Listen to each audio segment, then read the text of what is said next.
Hey guys, in this video I'll show you how to update data in a Power BI. Now I have my data open in the Power Query Editor, and as you can see it is prompting me to update it. So all I need to do, since this is 6 days old, they give me this pop-up. I just come here and click on refresh, or if it is newer than that and they don't give you this warning, you come here where it says refresh preview. You can click here and click on refresh preview or even refresh all. Okay, result of all the queries. Let me just go ahead and close this. I'll show you the other way to do this from the home page.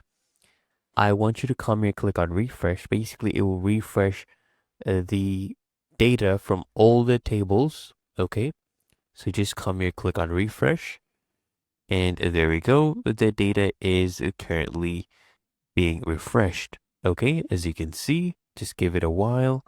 So orders, people, and returns. Those are the 3 data files that I have, and they're all refreshing. So wait for that. And they're loading the data into the model. So just give it a while. And once everything is done, you can open back your Power Query Editor and go on with it. So as you can see, the refresh is done. Okay, the data has changed. There you go. Really is that easy and simple.